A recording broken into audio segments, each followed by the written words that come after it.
This is the Motion Evo City. It's basically a larger version of the Evo City Wave, which had kind of a step-through frame design, so you didn't have this higher top tube. And with that top tube, you get strength. It makes it a little bit more rigid. And they've made this frame size a little bit larger. So I think, you know, this is sort of traditionally like the guy's version. It's black, the other one was white. It's a little bit bigger. This top, seat tube right here is about 550 millimeters, which translates to like 21.5 inches. So, you know, this is like a 21 inch frame. And, you know, that's going to be good for someone who's a little bit taller, longer legs, a little bit more comfortable. It's an excellent bike in terms of balance. You can see here that you've got this battery pack that's integrated right there into the down tube. You've got the hub motor in the rear. It's relatively small because it's geared. It kind of blends in. So this bike, you know, it's beautiful. It's something that looks a little bit more like a bicycle and really handles very well. So I guess, you know, I'm going to jump into the specs and stuff on this, but I want to reiterate, if you're shorter or you don't like that high step, Easy Motion has a couple of other options. There's the Evo Eco Light, and then there's the City Wave. So if you're taller, stay with me. I'm going to jump right into the drive system here. We've got 3 chain rings up front, and then those work with the 8 sprockets in the rear for a total of 24 speed. So that's pretty cool. And the derailleur is a Shimano Alivio. It's like a step up from Shimano Acera, and you know, both of these they're a little bit above like the lower end, so kind of middle of the line, gonna hang in there for you over time a little bit better, require fewer adjustments and just shift more smoothly. You know, this is really a lot of gears, in my opinion. 24 speeds, that makes this bike, I guess, just a little bit more adaptable, whether you're riding on like a bike path and it's real smooth and flat, or maybe you're going up and down hills and you need those climbing gears, or you actually want to ride faster. And at the top assisted speed on this bike and all of the Evo bikes from Easy Motion for 2015 it's about 20 miles per hour officially, but I've actually gotten them a little faster, like 22 miles per hour in pedal assist. So they're very active. They respond really fluidly because they use this TMM4 torque sensor. You see that metal plate?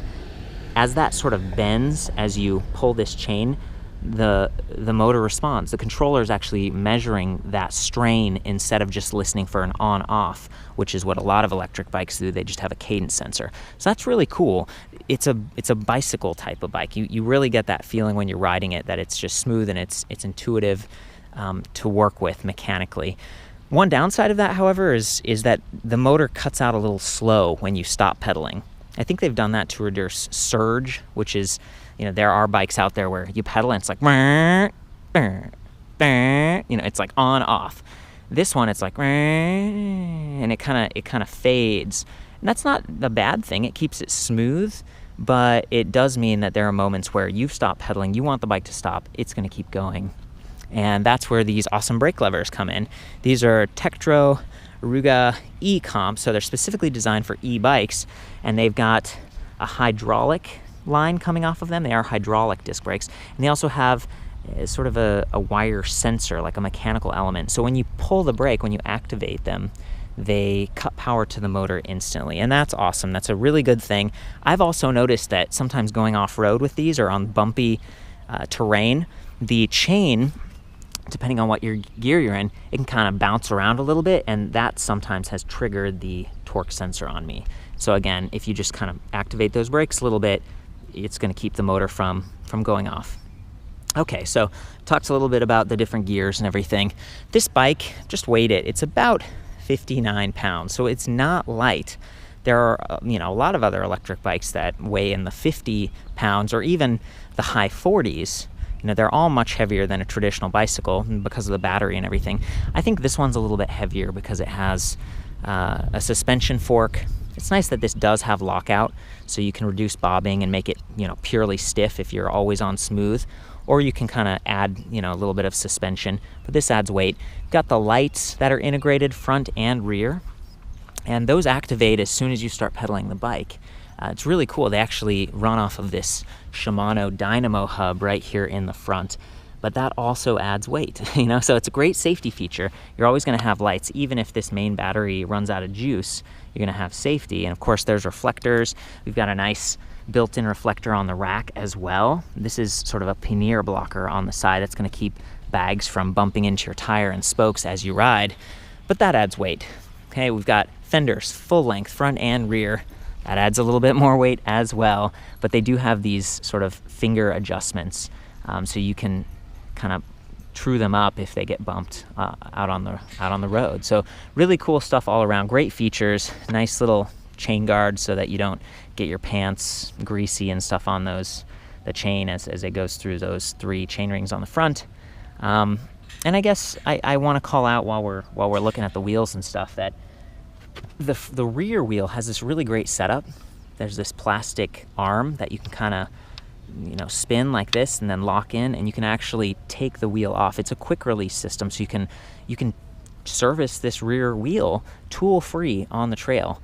The downside of the bike though is that the front wheel you can't do that with. There's no quick release up here. It's just these standard like bolts, and I think that's probably because of the dynamo hub.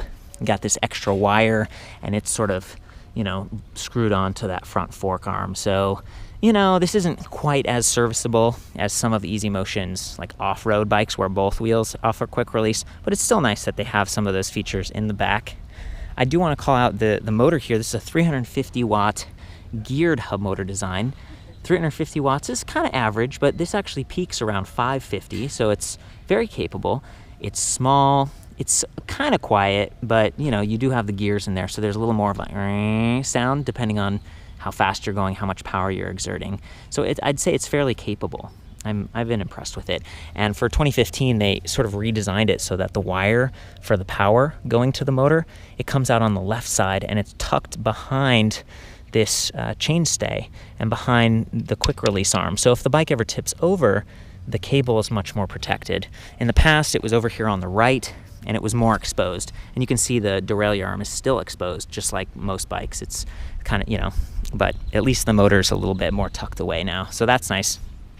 The rear disc rotor here is 160 millimeters, and the front is 180. So you've got pretty great stopping power there. And since these are hydraulic, you really don't have to squeeze very hard to activate them, and they're just smooth and they give you a lot of power. I like the grips that they've chosen.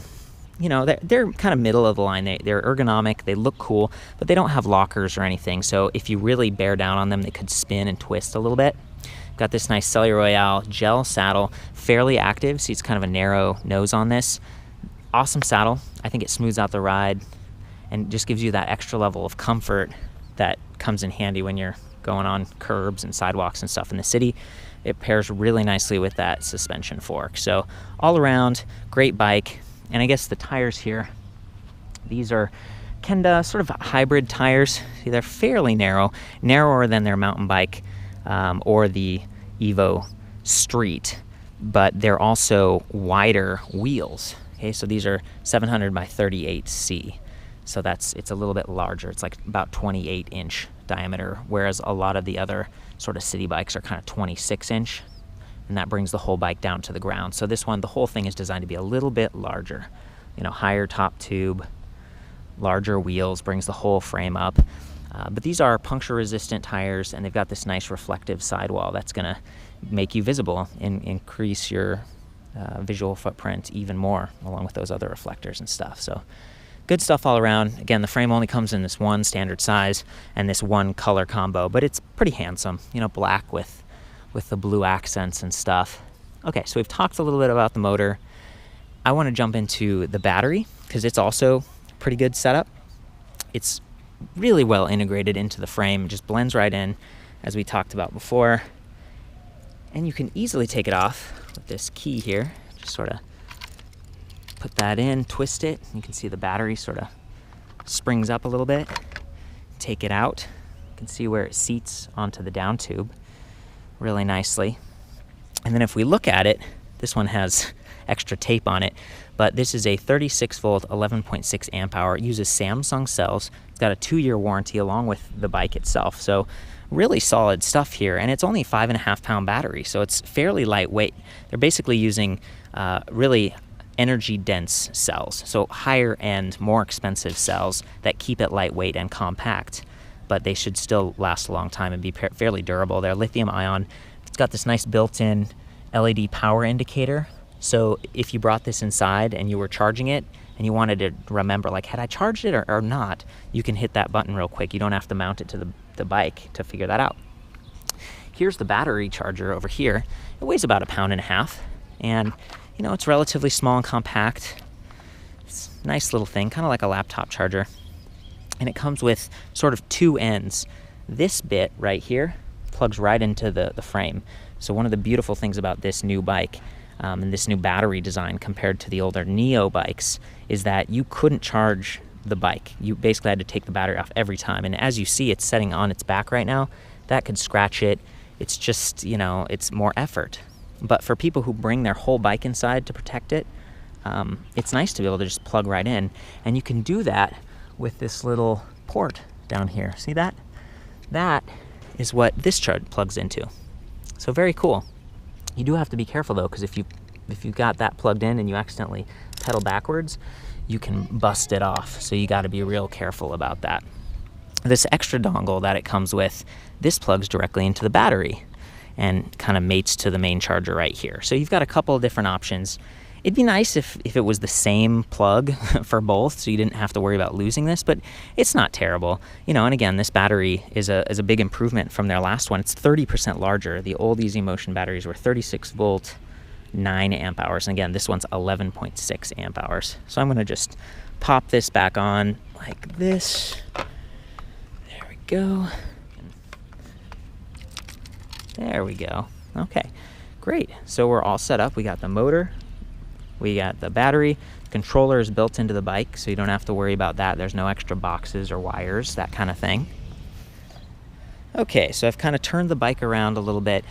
I'm gonna check out the display panel. One of the first things that I noticed about this display is that it's removable. So you can kind of press this little button down here and slide, and then you've got the display right there. It's awesome. You can just like pop it in your pocket, take it with you. They've even color matched it, so you can see that, you know, it's kind of black like the rest of the frame. It stays pretty much out of the way, and it creates a really nice clean cockpit.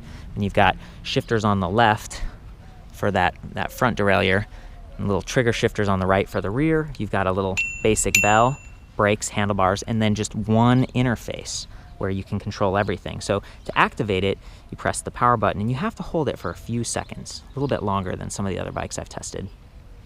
For 2015, I think this display might be slightly larger. It looks very similar to the old one, but the readouts are different.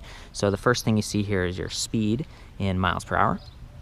Down here you've got your battery, and it's got 5 little dots indicating how full it is. It says we're at 90%. And then you've got your assist level, and you can kind of navigate through those using the up and down buttons on the display. So at 0, we've got throttle mode. You just twist that, you take right off. It's pretty awesome.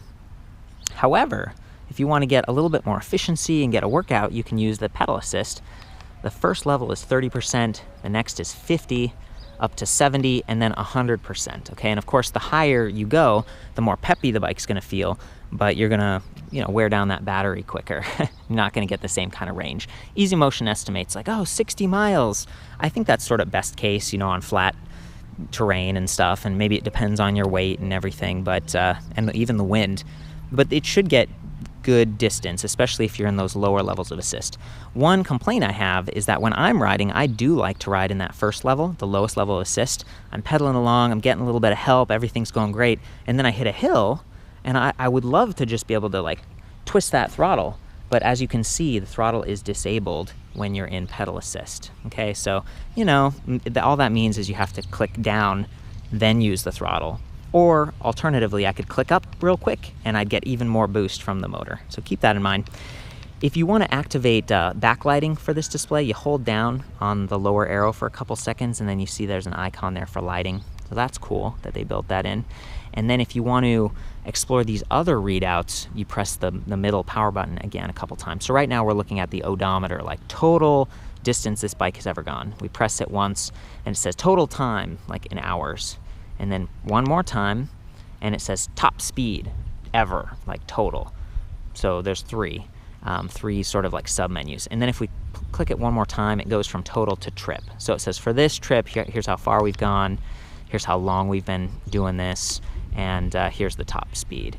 So, you know, total and trip, and you know, that's kind of cool. It's neat that they've built so much into this, but it's such a simple interface. It looks pretty well protected from water, blends in nicely, and again, being able to remove that is just wonderful. I should also say, you know, while we're on the topic of sort of ergonomics and design here, that they've got this really nice adjustable stem, as you can see here.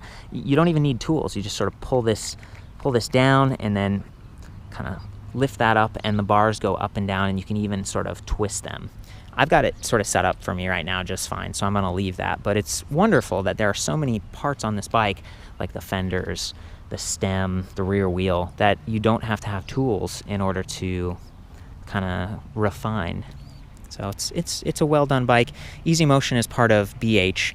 They've been around for over 100 years, and they started in just the standard bicycle space, obviously. So I feel like they've brought a lot of that quality here, and including this nice cord. You got the rear rack. It says max 25 kilograms. That's like 55 pounds. So remember, this bike is like 59 pounds. So you could almost carry a whole nother bike on this rack, which is rad. One of the things I feel like they might have missed, though, is, you know, a bottle cage mounting point. You know, they don't have it built into the battery pack here. Some of the other bikes, like the Stromer ST2 or the Specialized Turbo, they actually have bottle mounting things here. And you know, you get thirsty when you're riding. I feel like they could have put them here on the seat tube as well, but maybe then that would have compromised how far the seat post could go down. This is a 31.6 millimeter diameter on this seat tube. So if you're gonna put like a Thud Buster or, you know, some other suspension seat post on, keep that in mind. And I'll have all the specs back at the site. There's a little kickstand. So let's just hop on. I'm gonna do throttle mode to start. Just take it right over here to this nice little black top. There we go. And I'm just gonna gun it. There we go.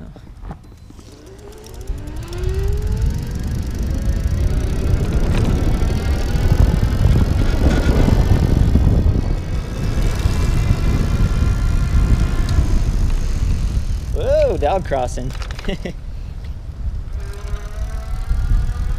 You can see with these swept back bars, it gives me a nice upright position. It's pretty comfortable.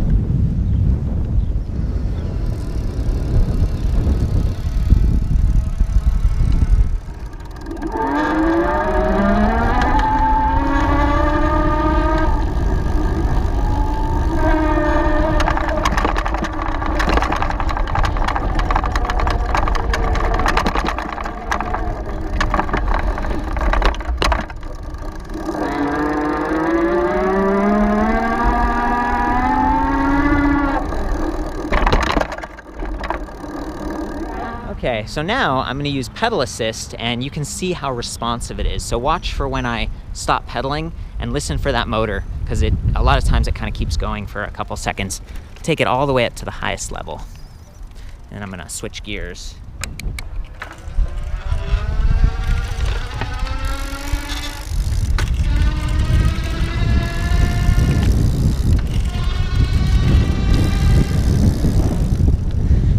You can see that's kind of a lot of delay. I stopped pedaling and the motor still goes for quite a while there. And that's what I'm talking about being so handy with these, you know, the brake levers, because they can cut the motor immediately. And sometimes you want that, especially if there's traffic or something. You don't want to accidentally still be going right out into the traffic. Otherwise, I think this is a great bike. That's the Easy Motion Evo City for 2015. It's about $3,000. And again, they do have the step through and a whole line of bikes. They do a pretty good job. For the full write-up on this, I'll see you back at ElectricBikeReview.com. There's also a forum, and if you buy this bike and you want to do a video response and maybe cover something that I missed, go right for it. I'll see you back at the site.